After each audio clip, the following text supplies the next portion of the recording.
Hello friends, welcome back. आज की virtual class में आपका स्वागत है। इस क्लास में हम कस्टमर नीड आइडेंटिफिकेशन प्रोसेस के बारे में जानकारी हासिल करेंगे। हम समझेंगे कि किस तरह कस्टमर की नीड को आइडेंटिफाई किया जाता है। कि कस्टमर की नीड को आइडेंटिफाई करना किसी भी प्रोडक्ट डेवलपमेंट प्रोसेस का अहम हिस्सा होता है। इसी से प्रोडक्ट डेवलपमेंट की शुरुआत होती है। कस्टमर की नीड को आइडेंटिफाई करना यह जो अपॉर्चुनिटी आइडेंटिफिकेशन प्रोसेस है, कॉन्सेप्ट जनरेशन है, प्रोडक्ट प्लानिंग है और प्रोडक्ट स्पेसिफिकेशन है, इन सब से बहुत ही क्लोजली जुड़ा रहता है।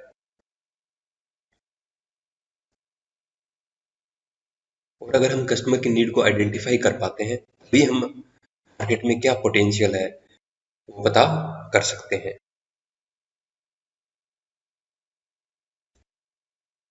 इस वर्चुअल क्लास के इंटेंडेड लर्निंग आउटकम्स हैं कि इसके बाद में आप कस्टमर की आवश्यकताओं को जानने के प्रोसेस के बारे में लिख पाएंगे। आप process of identification of customers need के बारे में लिख पाएंगे। चलिए शुरू करते हैं। सबसे पहले हम समझते हैं कि नीड क्या होती है। कहें कि प्रोडक्ट डेवलपमेंट प्रोसेस में नीड से क्या तात्पर्य है।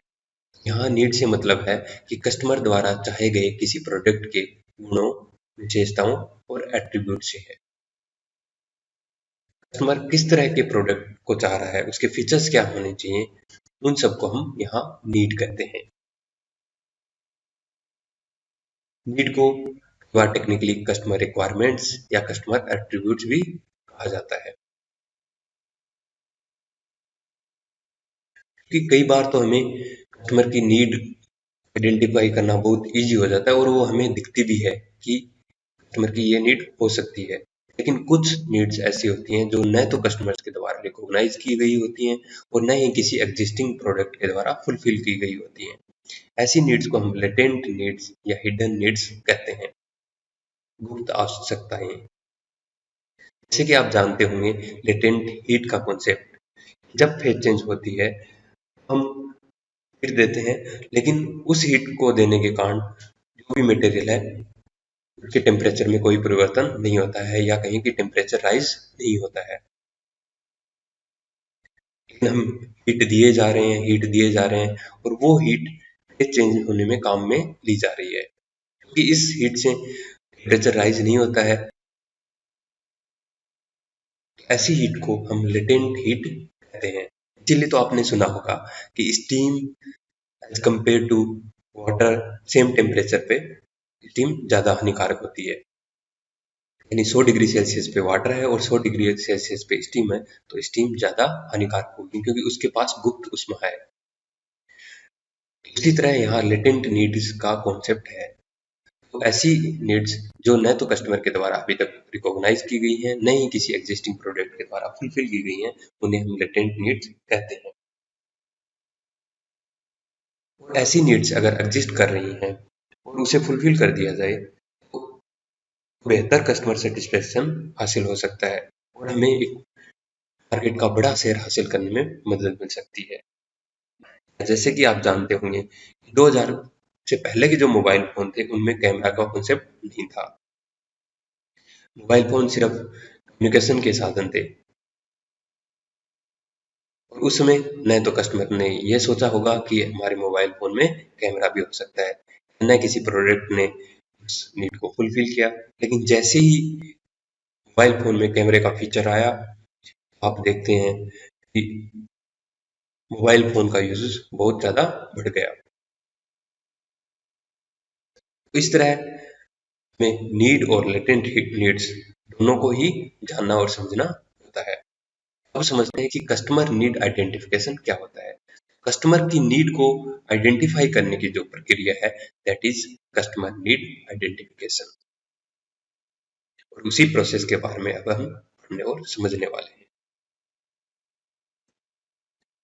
कस्टमर नीड आइडेंटिफिकेशन में निम्न 5 स्टेप्स होते हैं। पहला है कस्टमर से रॉ डाटा को इकट्ठा करना, दूसरा है रॉ डाटा को कस्टमर नीड्स के हिसाब से इंटरप्रेट करना, तीसरा है नीड्स को primary needs, secondary needs, tertiary needs में ऑर्गेनाइज करना। चौथा है नीड्स की रिलेटिव इंपॉर्टेंस को एस्टैब्लिश करना। पांचवा है रिजल्ट और प्रोसेस को समझना और उन्हें रिफ्लेक्ट करना। एग्जाम में अगर कस्टमर नीड आइडेंटिफिकेशन के बारे में पूछा जाए तो आप ब्लॉक डायग्राम की सहायता से समझा सकते हैं। ब्लॉक डायग्राम की सहायता से किसी भी टॉपिक को समझना और समझाना बहुत आसान होता है। यहाँ कस्टमर नीड आइडेंटिफिकेशन के लिए ब्लॉक डायग्राम दिखाया गया है। इसमें as a input mission statement दिखाया गया है। जो प्लानिंग फेज होती है प्रोडक्ट डेवलपमेंट की, उस प्लानिंग से हम एक मिशन स्टेटमेंट बनाते हैं। पूरे प्रोजेक्ट का मिशन होता है कि हम क्या हासिल करना चाहते हैं और इस मिशन स्टेटमेंट में ही अपॉर्चुनिटी छुपी होती है। उस अपॉर्चुनिटी आधार बनाकर हम कस्टमर से रॉ डाटा को इकट्ठा करते हैं ताकि हम कस्टमर की नीड को आइडेंटिफाई कर पाए। पहला स्टेप होता है कस्टमर से रॉ डाटा को इकट्ठा करना। इस फेज से हमें डाटा टेम्पलेट मिलते हैं, यानी कस्टमर के बारे में इंफॉर्मेशन मिलती है। सेकंड स्टेप में हम रॉ डाटा को कस्टमर की नीड के हिसाब से इंटरप्रेट करते हैं। इससे हमें नीड स्टेटमेंट्स प्राप्त होते हैं। हम इन नीड्स स्टेटमेंट्स को आधार बनाकर नीड्स को primary needs, secondary needs, tertiary needs में ऑर्गेनाइज करते हैं और इस तरह हम एक नीड्स की हायरार्की लिस्ट पाते हैं। उसके बाद में हम अगले स्टेप में नीड्स की रिलेटिव इंपॉर्टेंस को एस्टैब्लिश करने की कोशिश करते हैं और इसके लिए हम इंपॉर्टेंस सर्वे करवाते हैं।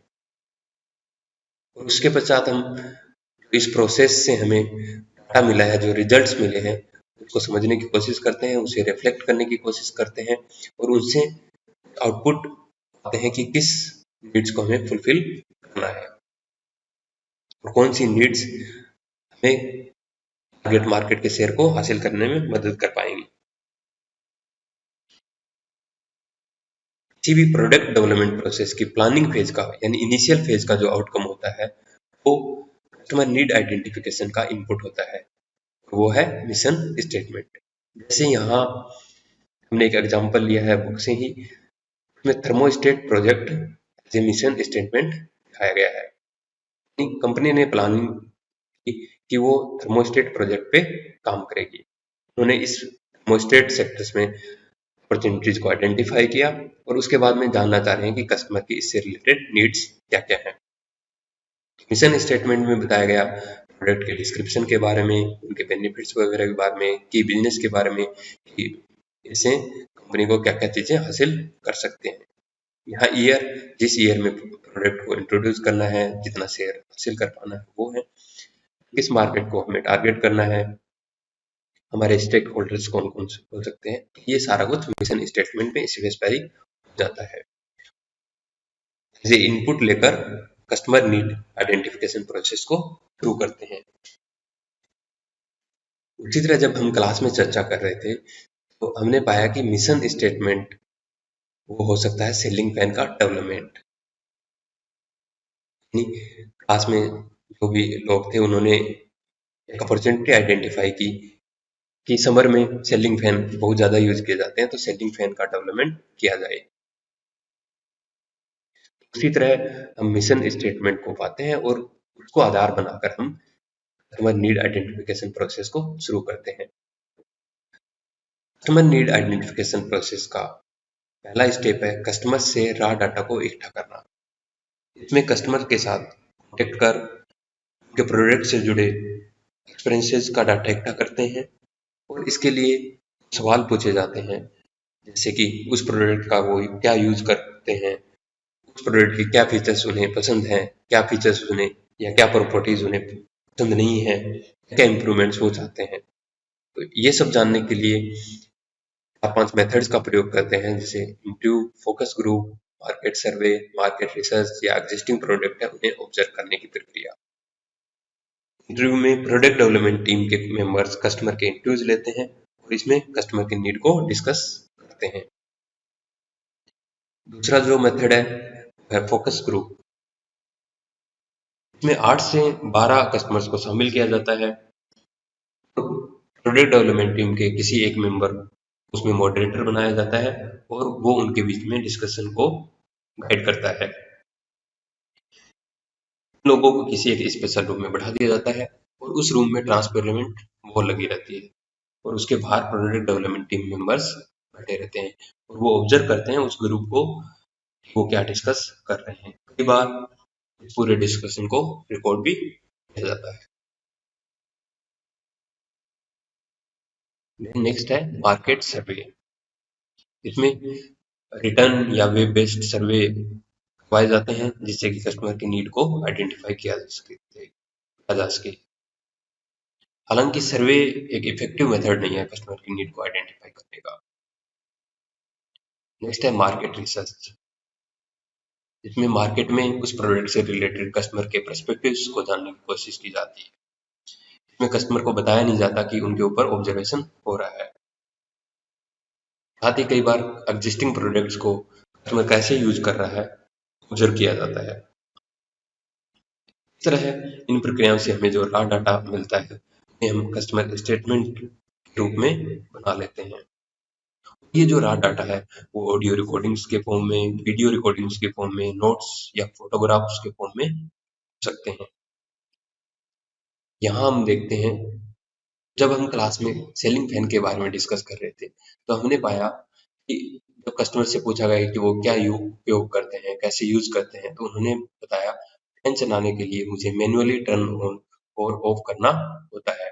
डिसलाइक्स के बारे में बताया कि टर्न ऑन और ऑफ करने के लिए बेड से उठकर जाना होता है। सजेशंस या इम्प्रूवमेंट्स में बताया कि कई बार मैं फैन ऑफ करना भूल जाता हूँ कि तो इसके लिए कुछ किया जा सकता है। ये कस्टमर स्टेटमेंट्स जो आए हैं उन्हें हम नीड्स में इंटरप्रेट करने की कोशिश करते हैं। तो दूसरा स्टेप है रॉ डाटा को कस्टमर नीड्स के हिसाब से इंटरप्रेट करना। ये जो स्टेटमेंट्स हैं इनके आधार पर कस्टमर की नीड को आइडेंटिफाई किया जाता है और इनसे जो भी पॉसिबल नीड स्टेटमेंट है वो लिखे जाते हैं। जैसे कि यहाँ कस्टमर नीड इंटरप्रेशन की गई है कि फैन चलाने के लिए मुझे मैन्युअली टर्न ऑन और ऑफ करना होता है, तो इसके लिए नीड आइडेंटिफाई की गई कि ऐसा कुछ किया जा सकता है कि फैन अपने आप टर्न और ऑन ऑफ हो जाए। स्लैक्स में फैन को रिमोट कंट्रोल किया जा सकता है। इम्प्रूवमेंट में फैन को रिमोटली मोबाइल से कनेक्ट कर दिया जाए तो बाहर भी है तो फैन को ऑफ कर सकते हैं। इस तरह अनेकों कस्टमर स्टेटमेंट्स प्राप्त होते हैं और उनसे अनेकों कस्टमर नीड इंटरप्रेट की जाती है। लगभग या सामान्य तौर पर कहें तो 50 से 300 के बीच में नीड स्टेटमेंट हमें प्राप्त हो जाते हैं। जब हम कस्टमर स्टेटमेंट को कस्टमर नीड में इंटरप्रेट कर रहे हैं तो हम देखते हैं कि हमें प्रोडक्ट को इस तरह लिखना होता है कि प्रोडक्ट क्या कर सकता है, कैसे करेगा, वो हम यहाँ नहीं लिखते हैं। जो कस्टमर नीड स्टेटमेंट्स हैं उन्हें हम पॉजिटिव ही रखते हैं।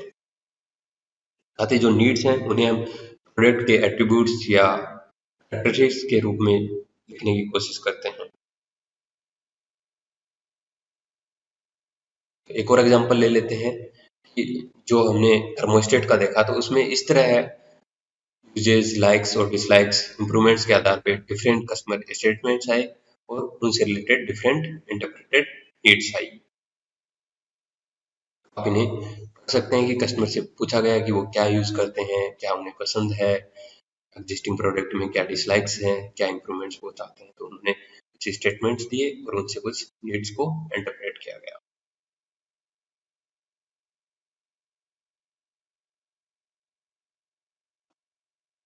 आप वीडियो को पॉज कर लें और इन्हें पढ़ लें। उसके बाद में तीसरा स्टेप है नीड्स को primary needs, secondary needs, tertiary needs में ऑर्गेनाइज करना।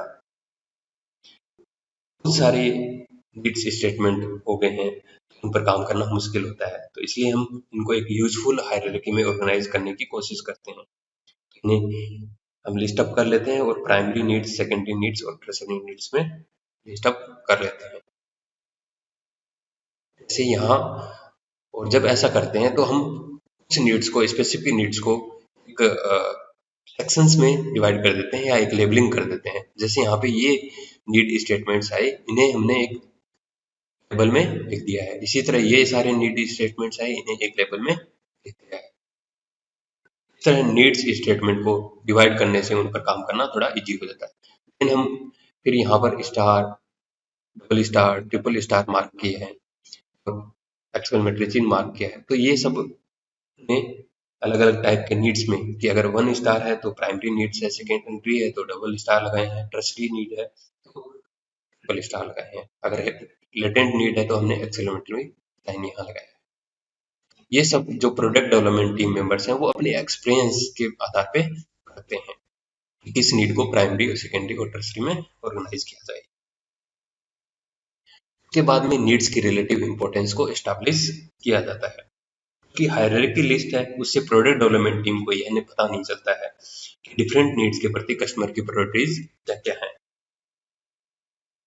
और इनके लिए या तो प्रोडक्ट डेवलपमेंट टीम मेंबर्स अपने पिछले एक्सपीरियंस के आधार पर एसेस करते हैं या जनरली कस्टमर सर्वेस करवाए जाते हैं।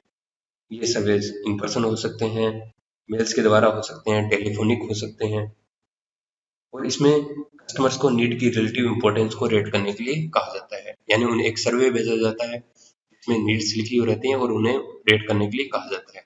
जैसे यहाँ पर आप थर्मोस्टेट्स से रिलेटेड सर्वे देख सकते हैं, इसमें उन्होंने कहा है कि ये फीचर्स अगर ऐसे हों तो उन्हें इस तरह रेटिंग देनी है। अगर फीचर अनडिजायरेबल है, I wouldn't consider a product with this feature, तो उन्हें 1 देना है। देन यहाँ फीचर्स लिखे हैं जैसे the thermostat doesn't require the user to set time और डेट।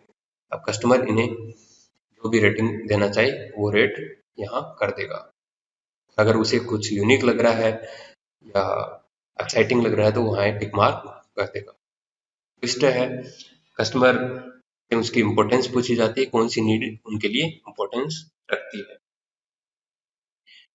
इसके बाद में हम जो रिजल्ट्स हमने मिले हैं और हमारी नीड आइडेंटिफिकेशन प्रोसेस है उसको हम समझने की कोशिश करते हैं, साथ ही रिफ्लेक्ट करने की कोशिश करते हैं कि नीड आइडेंटिफिकेशन एक स्ट्रक्चर्ड प्रोसेस है, परंतु फिर भी प्रोडक्ट डेवलपमेंट टीम यह देखती है कि जो रिजल्ट्स उसे मिले हैं वो कस्टमर के साथ जो इंटरेक्शन किया गया है उससे जो इन्फॉर्मेशन मिली, नॉलेज मिला, उससे कंसिस्टेंट है या नहीं। इसमें कुछ सवाल पूछे जाते हैं जैसे कि हमारी टारगेट मार्केट के सभी टाइप्स के कस्टमर से इंटरेक्शन हुआ कि नहीं हुआ, हम एग्जिस्टिंग प्रोडक्ट से जुड़ी नीड से कुछ हटकर सोच पाए, कौन से कस्टमर प्रोडक्ट डेवलपमेंट एफर्ट्स में भागीदार हो सकते हैं, हम इस प्रोसेस को फ्यूचर में कैसे इम्प्रूव कर सकते हैं, हमने इस प्रोसेस में कंपनी के ऐसे सभी लोगों को मिल गया जिन्हें कस्टमर नीड्स की गहराई से समझ हो या उन्हें कस्टमर नीड को समझना आवश्यक हो। इस तरह के कुछ सवाल किए जाते हैं और उनके जवाब हासिल किए जाते हैं, और जिससे हमें पता चलता है कि जो हमने प्रोसेस की वो किस हद तक ठीक है, उसके रिजल्ट्स किस हद तक सही हैं।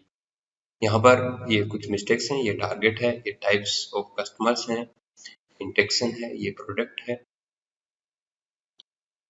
तो इस तरह प्रोडक्ट डेवलपमेंट टीम को जो कस्टमर नीड्स प्राप्त हुई हैं उनसे वह कॉन्सेप्ट को जनरेट करती है, प्रोडक्ट के स्पेसिफिकेशन बनाती है, साथ में भविष्य में भी जो डेवलपमेंट करेंगे उसको गाइड करने के काम में आती है। तो आशा है आपको कस्टमर नीड आइडेंटिफिकेशन की यह प्रोसेस बहुत आसानी से समझ में आई होगी। अब आप इस सवाल को खुद करने की कोशिश करिए, कस्टमर की आवश्यकताओं को जानने की प्रोसेस को एक्सप्लेन करिए।